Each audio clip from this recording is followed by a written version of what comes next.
Hello viewers, thank you for watching 64 Interiors, James Kingdom and Ad Abdul's and 64 Galleria. இன்றைக்கி வந்து பார்த்திங்கன்னா நம்ம இந்த கார்ன புதுச்சேரி சைட்டில் தான் வந்து ப்ரெசென்ட் பண்ணியிருக்கோம். காலையில் வந்து பார்த்திங்கன்னா இன்றைக்கி வந்து பட்டி ஒர்க் வந்து ரிமைனிங் பட்டி ஒர்க் இருந்தது. அந்த பட்டி ஒர்க்கை ஃபினிஷ் பண்ணுறதுக்காக இப்போது ஆளுங்க வர்றாங்க, வந்து பண்ணணும். அதுக்கப்புறம் வந்து பார்த்திங்கன்னா இன்றைக்கி எலக்ட்ரிக்கலும் பிளான் பண்ணியிருக்கோம். இன்றைக்கி நேற்று வந்து பார்த்திங்கன்னா வீலாக் பார்த்தவங்களுக்கு தெரியும், நம்ம வந்து பாரிஸில் போய்ட்டு எல்லா லைட்டும் வந்து கான்செப்ட் பேஸில் வந்து நம்ம லைட்லாம் வாங்கிட்டு வந்துட்டோம்.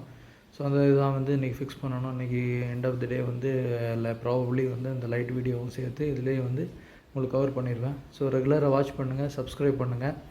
யாருக்கு வந்து fall ceiling work, interior works, turnkey projects, அதாவது லேண்டு வாங்கி அதிலே கன்ஸ்ட்ரக்ஷன் பண்ணி ப்ளஸ் இன்டீரியர் பண்ணி அதே நம்ம சேல்ஸ் பண்ணி கொடுக்குறது. அதுக்கப்புறம் வந்து பார்த்திங்க அப்படின்னா இன்டீரியர் வந்து ரீட்டைல் ப்ராஜெக்ட்டு ப்ளஸ் வந்து பார்த்திங்க அப்படின்னா ஒரு ஷோரூம் ரெடி பண்ணுறது, இந்த மாதிரி ஹாஸ்பிட்டல்ஸு, இந்த மாதிரி எல்லாம் கம்ப்ளீட் டர்ன்கி ப்ராஜெக்ட்ஸ் எது இருந்தாலும் யாருக்கு ரெக்குயர்மெண்ட் இருக்குமோ அவங்களோட ஷேர் பண்ணுங்கள். வாங்க வீடியோக்குள்ள போகலாம்.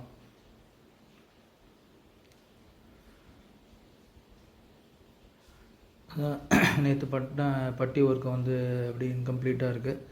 ஸோ அந்த ரெண்டு சைடு வந்து வாலில் வந்து பட்டி ஒர்க்கு கவர் பண்ணி ஃபினிஷ் பண்ணிட்டு போயிருக்காங்க. ஸோ அப்படி இந்த இடத்துலையும் வந்து பட்டி ஒர்க் பண்ணியிருக்காங்க. இந்த இதில் கொஞ்சம் இன்கம்ப்ளீட் இருக்குது, இதுலேயும் கொஞ்சம் இன்கம்ப்ளீட் இருக்குது. ஸோ இன்றைக்கி இந்த பட்டியெல்லாம் வந்து இன்கம்ப்ளீட் ஒர்க்லாம் முடிச்சுட்டு நல்லா காஞ்சதுக்கப்புறமா நல்லா வந்து ஃபைன் ஃபினிஷ் கொண்டு வரணும். ஸோ அதுதான் மெயின். இதில் பட்டி வந்து தேய்ச்சி நல்லா ஃபைன் ஃபினிஷ் கொண்டு வர்றதுல தான் வந்து சுவர் வந்து எப்படி நம்ம வந்து அடுத்த பெயிண்டிங் ஒர்க் பண்ணான்னா அதோட அவுட்புட் வந்து அதில் தெரியும். இன்கேஸ் வால் பேப்பர்ஸு அப்படி இல்லைனா வால் மாரல்ஸ் எது பண்ணுறதா இருந்தாலும் சுவரை வந்து நம்ம ஃபஸ்ட்டு வந்து ஸ்ட்ரென்தன் பண்ணிவிட்டு அதை வச்சு தான் நம்ம வந்து பண்ண முடியும். ஸோ அதுக்காக தான் வந்து இந்த பட்டி இதில் வந்து ரொம்ப கான்சன்ட்ரேட்டடாக நம்ம பண்ணிகிட்ருக்கோம். ப்ளஸ் மோரோவர் இது 20 years ஓல்டு ஷாப்பு. ஸோ பார்த்திங்க அப்படின்னா எல்லாமே வால்லாம் வந்து அன்ஈவனாக இருக்குது. ஸோ அதனால் பட்டியை வந்து நல்லா ஏற்றி பார்க்குறதுக்காக நம்ம வந்து சூஸ் பண்ண பட்டி வந்து ஏஷியனில் வந்து நம்ம சூஸ் பண்ணோம். அந்த பட்டி பார்த்திங்க அப்படின்னா நல்லா மைல்டாக சாஃப்டாக இருக்கும்.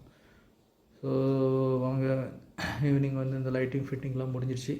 லைட்டிங் ஃபிட்டிங் முடிஞ்சுட்டு அந்த பட்டிலாம் பார்த்து தேய்ச்சி விட்டுட்டு ஃபினிஷிங் பண்ணி கொண்டு வந்திருக்காங்க. அந்த ஃபால் சீலிங் இடத்துல மட்டும், கீழெல்லாம் இன்னும் இந்த பட்டி ஒர்க்கு வந்து இன்கம்ப்ளீட்டாக தான் இருக்குது. ஸோ லைட்லாம் ஃபிக்ஸ் பண்ணியாச்சு. ஸோ எல்லாமே கான்செப்ட் ஓரியன்டில் தான் இந்த லைட்லாம் செலக்ட் பண்ணியிருக்கோம். எதனால் அப்படின்னா சென்டரில் எல்லாமே வந்து ஒர்க்கிங் ஏரியா. ஸோ அதனால் ஃபோக்கஸ்டாக வந்து அதில் பார்த்திங்கன்னா 22 watts வந்து எல்லாமே round ceiling light, LED light எல்லாமே கொடுத்துருக்கோம். இது எல்லாமே வந்து காமனாக வந்து மொத்தத்துக்கும் கண்ட்ரோலுக்கு கடைக்கு வந்து கண்ட்ரோல் வந்து இந்த ஒரே போர்டு மெயின் போர்டில் நம்ம கொடுத்துட்டோம். இங்கேயே வந்து பார்த்திங்கன்னா ஏசி வந்து ஃபேன் சுவிட்ச் ஆஃப் ஆன் பண்ணி பண்ணுற மாதிரி இங்கே மெயின் போர்ட்லேயே நம்ம கொடுத்துட்டோம். இது இன்வெர்டர் லைனுக்கு ப்ரொவிஷன் கொடுத்துருக்கோம். நாளைக்கு இன்கேஸ் அவங்க அது மாதிரி ஸ்பீக்கர் ஒயர்ஸு 4 பக்கம் ஸ்பீக்கர் ஒயரும் பிளான் பண்ணி அதுக்கும் கொடுத்துருக்கோம். அப்புறம் வந்து 4 சைடு கான்செப்டில் வந்து இது உங்களுக்கு வந்து வால் மவுண்டட் ஃபேனும் ப்ரொவிஷன் பண்ணியிருக்கோம். அது தவிர வந்து பார்த்திங்கன்னா இங்கே ஒரு டிவி யூனிட் வரும். ஸோ வைஃபை ஆக்சஸ் இருந்தாலும் அதுக்கும் சேர்த்து ப்ரொவிஷன் பண்ணியிருக்கோம். ஏன்னா எல்லாமே வந்து நம்ம வந்து ஒரு இன்டீரியர் டர்ன்கி ப்ராஜெக்ட் பண்ணும்போது நம்ம எல்லாமே வந்து கஸ்டமரோட ஃப்யூச்சரில் வந்து என்னென்ன ரெக்குயர்மெண்ட்லாம் இருக்குமோ அதெல்லாம் நம்ம அடிஷ்னலாக வந்து பண்ணி தான் ஆக வேண்டிய சுச்சுவேஷனில் நம்ம பண்ணி எடுத்துகிட்டு போகிறோம். இந்த இதில் பார்த்திங்கன்னா ஒரு பேசிக்காக வந்து ஒரு எலக்ட்ரிக்கல் ஒர்க் மட்டும் பண்ணால் போதும் அப்படின்னாங்க. பட் ஆனால் இதில் வந்து பார்த்திங்கன்னா எலக்ட்ரிக்கல் ஒர்க் வந்து பார்த்திங்கன்னா ரொம்ப இன்டெப்த், ரொம்ப டீட்டெயிலிங்காக பண்ண வேண்டியதாகிடுச்சு. அதே மாதிரி ப்ளம்பிங்கும் அப்படி தான், எல்லாமே வந்து டீட்டெயிலிங்காக பண்ணி எடுத்துகிட்டு வர போய் தான் வந்து இந்த மாதிரி உங்களுக்கு அவுட்புட் வந்திருக்கு. அதே மாதிரி பார்த்திங்கன்னா சென்டரில் வந்து நம்ம ஒர்க்கிங் ஏரியான்றதால ஃபோக்கஸ்டாக 22 wattsல வந்து லைட்டு வந்து ஒரு 6 லைட் சென்டரில் கொடுத்துட்டு எடுத்துகிட்டு வந்திருக்கோம். ஸோ வந்து சென்டரில் வந்து ஒரு 35 square feet, அதாவது நீளம் வந்து ஒரு 7 அடி, அகலம் ஒரு 35 square feet. ஸோ அந்த ஏரியாவில் மட்டும் ஃபோக்கஸ்டாக வந்து இந்த லைட் எல்லாமே பெர்ஃபார்ம் பண்ணும். ஸோ ஒர்க் பண்ணுறதுக்கு வந்து நல்லா நீட்டாகவும் நல்ல எனர்ஜெட்டிக்காகவும் இருக்கும் அப்படின்றதால. அதே மாதிரி இங்கே ஆல்ரெடி வந்து ஒரு மோட்ரு ஒன்று இருந்தது. அவங்க வந்து இன்டீரியராக அதில் வந்து வாட்டர் வந்து ஃபில் பண்ணிகிட்டு இருந்தாங்க. அதுக்கு வந்து மோட்டர் நம்ம இன்பில்ட்டு கொடுத்துட்டோம். மோட்டர் லைன் எல்லாமே இன்பில்ட்டு கொடுத்துட்டோம். அதேமாதிரி ஸ்பீக்கர் லைன்ஸு எல்லாமே கொடுத்துட்டோம். மறுவர் வந்து ஏசி வந்து பார்த்திங்கன்னா ஃபேன் மாதிரியே கீழே இருந்து அந்த மெயின் போர்ட்லேருந்தே ஆப்ரேட் பண்ணிக்கலாம். மேலே ஏறி ட்ரிப் ஆஃப் பண்ணணும், ஆன் பண்ணணுன்ற அவசியம் இல்லை. இதில் வந்து பார்த்திங்கன்னா 3 விதமான லைட் யூஸ் பண்ணியிருக்கோம். பார்த்திங்கன்னா உங்களுக்கு வித்தியாசம் தெரியும். அந்த லைட் இருக்குது பாருங்கள், ஃபோக்கஸ் லைட்டு. அந்த இடத்துல வந்து பார்த்திங்கன்னா அதில் ஒரு பிக்சர் ஒன்று வரும், அந்த படம், அந்த ஃபோட்டோ ஒன்று வரும். அந்த ஃபோட்டோவை வந்து ஃபோக்கஸ் பண்ணி எப்போவுமே லைட்டு எரியணுன்றதால அதுக்கு செப்பரேட்டாக சுவிட்ச் கொடுத்து கோல்டன் லைட் வந்து கிளைண்ட் ப்ரிஃபர் பண்ணதில் நம்ம கோல்டன் லைட்டு ப்ளஸ் வந்து பாடி வந்து ஒயிட்டில். நேற்று ரெகுலராக வீடியோ வாட்ச் பண்ணுறவங்களா இருந்தால் அவங்களுக்கு தெரியும். ஸோ அந்த ஃபோக்கஸ்டாக அந்த இடத்துல வந்து ஃபோட்டோ போடும்போது அது லைவ்லிஹுட்டாக இருக்கணும்னு சொல்லிட்டு கஸ்டமர் ப்ரிஃபர் பண்ணுறதால நம்ம அந்த இடத்துக்கு வந்து நம்ம இம்பார்ட்டன்ஸ் கொடுத்து அவர் கேட்ட மாதிரி கோல்டன் ஷேடோவில் வந்து ஒயிட்டு பாடியில் வந்து அந்த லைட் எடுத்துருந்துருக்கோம். மோரோவர் இது வந்து ரொட்டேட்டிங் டைப்பு. நம்ம எந்த டிகிரினாலும் எத்தனை டிகிரினாலும் இது ரொட்டேட் பண்ணிக்கலாம். ரொட்டேட் பண்ணிக்கிட்டு ஃபோனுக்கு கீழே டவுன்லேயோ அப்படி இல்லை எந்த விதமோ நம்ம வந்து இது ஃபோக்கஸ் பண்ணி இந்த லைட்டு செப்பரேட்டாக திருப்பிக்கலாம். ஸோ வந்து பார்த்திங்கன்னா இமேஜுக்கு ஏற்ற மாதிரி எந்த இடத்துல பிக்சர் போடுறதா இருந்தாலும், இந்த இடத்துல ஃபோட்டோ போடுறதா இல்லை கீழே எது வைக்கிறதா இருந்தாலும் இது ஃபோக்கஸ்டாக நம்ம வந்து ட்ரை பண்ணிக்கலாம். ஸோ அதனால் வந்து இது எல்லாமே இல்லை கான்செப்ட் ஓரியன்ட் லைட்டிங் தான் நம்ம எல்லாமே யூஸ் பண்ணுறது. ஸோ அன்னெசரி இந்த லைட் நம்ம யூஸ் பண்ணுற மாதிரி ஒரு இது கிடையாது. ஸோ நம்ம வந்து ஏன்னா எலக்ட்ரிக்கல் எல்லாமே கன்சம்ஷன் ரேட் அதிகமாகிடுச்சு. ஸோ நம்ம பர்பஸ் ஓரியன்டாக செப்பரேட்டடாக இந்த லைட்டிங் வந்து தனித்தனியாக நம்ம யூஸ் பண்ணோம் அப்படின்னா நமக்கு வந்து பவர் கன்சம்ஷன் நல்லாயிருக்கும். ஸோ அது எப்போவுமே நம்ம கான்செப்ட்டில் வந்து டிசைனிங் பண்ணும்போதே நம்ம அந்த கான்செப்டை வந்து கஸ்டமர்கிட்ட எக்ஸ்பிளைன் பண்ணி அதே மாதிரி பார்த்திங்கன்னா 2 விதமான இது ஆக்டிவாக இருக்கிற டைமில் வந்து நல்ல ஒரு ஹை பர்ஃபார்மன்ஸ் பண்ணுறதுக்காக ஹை வாட்ஸ் லைட்டும், நார்மலாக இருக்கிற டைமில் வந்து பார்த்திங்கன்னா லோ வாட்ஸ் லைட்டும் யூஸ் பண்ணுவோம். இப்போ இதில் பார்த்திங்கன்னா அந்த ஃபோக்கஸ் லைட் வந்து 7 வாட்ஸ் தான் யூஸ் பண்ணிகிட்ருக்கோம். அதே பார்த்திங்க அப்படின்னா கடைக்கு எவ்வளோ பிரைட்டுன்னு கொடுக்குது பாருங்கள். இப்போ இந்த அளவு ஃபோக்கஸ்டாக இருக்கும்.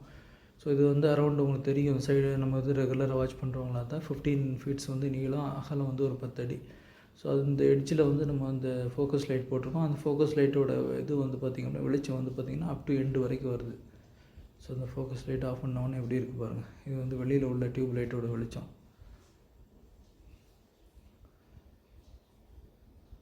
இப்போ எல்லாமே வந்து பார்த்திங்கன்னா அந்த ஸ்பாட் லைட்டு எல்லாமே 7 வாட்ஸ். மொத்தம் வந்து இதில் வந்து பார்த்திங்கன்னா 5 ஸ்பாட் லைட் பிளான் பண்ணி 5 ஸ்பாட் லைட் கொடுத்துருக்கோம். இது எப்படின்னு பார்த்திங்க அப்படின்னா கஸ்டமர் இல்லாத டைமில் வந்து கொஞ்சம் ஃப்ரீயாக இருக்கிற டைமில் ஒர்க்கு எதுவும் இல்லாமல் டைமில் இருக்கிற டைமில் வந்து பார்த்திங்கன்னா உள்ளே வந்து ஸ்டாஃப்ஸு ப்ளஸ் வந்து யார் வந்து உள்ளே வந்து ஸ்டாஃப்ஸு யார் உள்ளே இருக்காங்களோ ஓனர் யார் இருந்தாலும் அவங்க வந்து இந்த லைட்டு மட்டுமே மெயின்டைன் பண்ணாலுமே ஒரு வந்து வெளியிலேருந்து ஒரு லுக்கு நல்லாயிருக்கும்.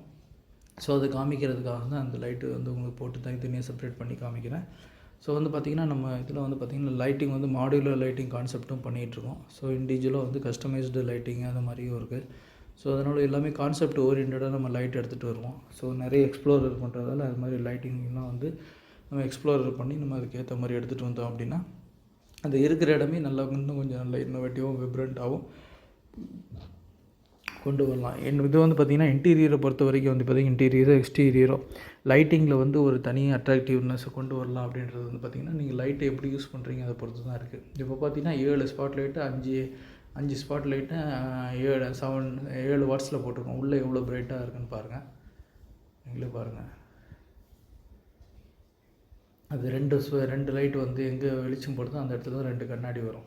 அந்த இடத்துல வந்து பார்த்திங்கன்னா ஹேர் ட்ரெஸ்ஸிங் இது பண்ணுறது சலூன்றதெல்லாம் அந்த இடத்துல இருக்கும். இந்த இடத்துல வந்து கஸ்டமர் வெயிட்டிங் ஏரியாவில் ஒரு 2 லைட் ஃபோக்கஸ்டாக இருக்கும். அதுக்கப்புறம் சென்டரில் ஒரு லைட் ஃபோக்கஸ்டாக இருக்கும். ஸோ வெளியிலேருந்து எப்படி இருக்குன்னு பாருங்கள்.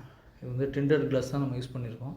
டியூரிங் டே டைமில் வந்து தெரியாது. இப்போ உள்ள லைட் போட்டிருக்கிறதால அந்த அதையும் தாண்டி வந்து விப்ரண்டாக வந்து அந்த டிண்டட் கிளாஸ் கிரே டிண்டடையும் தாண்டி உங்களுக்கு விப்ரண்டாக எப்படி இருக்குன்னு பாருங்கள் அந்த சலூன். ஸோ நம்ம எப்போவுமே வந்து ஒரு யூனிக்காக ஒரு சலூன் எடுத்துகிட்டு வரணுன்றது தான் நம்மளோட டார்கெட். எதனால் அப்படின்னா நம்ம ஸ்டாண்டர்டாக வந்து நம்ம பார்க்குற சலூனையோ அப்படி இல்லைன்னா ஏற்கனவே கார்ப்பரேட் ஸ்டைலில் பண்ணுற சலூனையும் நம்ம வந்து கன்சிடர் பண்ணுறதில்ல. நம்ம இண்டிவிஜுவலாக ஆஸ் எ இன்டீரியர் டிசைனர் நம்ம கான்செப்டில் என்ன மாதிரி வருது அப்படின்றத பார்த்து நம்ம வந்து ஒவ்வொரு இதுவும் ரெஃபரன்ஸ் இமேஜ் எடுத்து ஒவ்வொரு விஷயத்தையும் வந்து நம்ம எக்ஸ்ப்ளோரர் பண்ணி அதுக்குன்னே மெனக்கெட்டு நம்ம வந்து ஒரு விஷயத்தையும் பண்ணும்போது மட்டும்தான் அது வந்து பார்த்திங்கன்னா அது வந்து ஒரு மாஸ்டர் பீஸ் ஆகும். அந்த மாஸ்டர் பீஸை வந்து நாங்கள் எவ்வளோ நாங்கள் பண்ணுறோமோ அவ்வளோக்கு நாங்கள் வளர முடியுன்றதை நாங்கள் சாலிடாக நம்புகிறோம். ஸோ அது வந்து எங்களோட வெற்றியோட ரகசியமாக நாங்கள் நினைக்கிறோம். எதனால் அப்படின்னா என் கிளைண்ட் வந்து அந்த இதை கண்டுபிடிச்சி தான் எங்கிட்ட வர்றாங்க. ஸோ அதனால் வந்து நாங்கள் அவங்களோட இதை ஃபுல்ஃபில் பண்ணணும் அப்படின்னு நினைக்கிறோம். ஸோ அதுக்காக மெனக்கடுறோம். ஸோ ஒரு விஷயத்தை எக்ஸ்ப்ளோரர் பண்ணி அதை வந்து நம்ம எடுத்துகிட்டு வர நாங்களும் லேர்ன் பண்ணிக்கிட்டு கஸ்டமருக்கும் வந்து அதை நம்ம என்னென்னமோ கொடுக்க வேண்டியது அப்டேட்டட்னு நாங்கள் கொடுத்துக்கிட்டு இருக்கோம். ஸோ அதனால் சப்ஸ்கிரைப் பண்ணுங்கள், லைக் பண்ணுங்கள். அப்போ தான் நல்ல இன்ட்ரெஸ்டிங்கான கண்டென்ட்ஸ்லாம் வந்து உங்களுக்கு நிறையா வந்து நம்ம ரெகுலராக வந்து நம்ம கொடுத்துட்ருக்க முடியும். ஸோ இது யாருக்கு பெனிஃபிட் ஆகும் அப்படின்னா இது மாதிரி யார் இன்டீரியர் டிசைனர் ப்ளஸ் வந்து பார்த்திங்கன்னா ஒட்டோரிக்கை ப்ராஜெக்ட் பண்ணுறவங்கள வந்து யார் வந்து தேடிட்டு இருக்காங்களோ அவங்களுக்கு வந்து இந்த வீடியோ ரொம்ப யூஸ்ஃபுல்லாக இருக்கும். எதனால் அப்படின்னா எல்லாமே நீங்கள் ஒரு நார்மலாக ஒரு வெளியில் போனீங்களோ ஒரு ரெஃபரன்ஸில் போனீங்களானாலும் எல்லாமே பார்த்திங்கன்னா இண்டிவிஜுவலாக ஒவ்வொரு வேலை பண்ணுறதுக்கு தான் நீங்கள் ஆளுங்களை சூஸ் பண்ணி இண்டிவிஜுவல் வேலை பண்ண முடியும். பட் அதில் ஒரு கோஆர்டினேஷன் இருக்காது. பட் இன்டீரியர் டிசைனர் டர்ன்கே ப்ராஜெக்ட்ஸ் அது மாதிரி ஆர்கிடெக்சரல் டிசைன்லாம் பண்ணி நம்ம இதை எடுத்துகிட்டு வரதில் என்ன அட்வான்டேஜ் அப்படின்னா ஒர்க்கு கோஆர்டினேஷன் இருக்கும். ப்ளஸ் வந்து எந்த இடத்துல நம்ம வந்து அது நம்மளோட திறமையை காமிக்கலாம், எந்த இடத்துல வந்து ஒரு வேல்யூ பண்ணி கொடுக்கலாம் அந்த பில்டிங்க்கோ அந்த ப்ரிமிசஸ்க்கும் அந்த கடைக்கும் அந்த இடத்துக்கும் நம்ம வந்து எப்படி வேல்யூ பண்ணி கொடுக்கணும் அப்படின்றத வந்து ஒவ்வொரு விஷயத்துலையும் நாங்கள் பார்த்து பார்த்து பண்ணுறதால அது வந்து பார்த்திங்கன்னா ஒரு யூனிக் ஸ்டைலாக வரணுன்றது தான் எங்களோட கனவாக இருக்கும். ஒவ்வொரு ப்ராஜெக்ட்டுமே எங்களோட ட்ரீம் ப்ராஜெக்ட் தான். ஒரு ப்ராஜெக்ட் மாதிரி இன்னொரு ப்ராஜெக்ட் வந்து நாங்கள் பண்ண முடியுமா அப்படின்னு கேட்டால் அதை பண்ண முடியாது. இப்போ வந்து மோகன் சிக்னேச்சருக்கு நாங்கள் பண்ணுறோம் அப்படின்னா அது வந்து எங்களோட யூனிக் ஸ்டைலு. மோகன் சிக்னேச்சருக்கு மட்டும்தான் இந்த மாதிரி இந்த சைஸில் இந்த இடத்துல நாங்கள்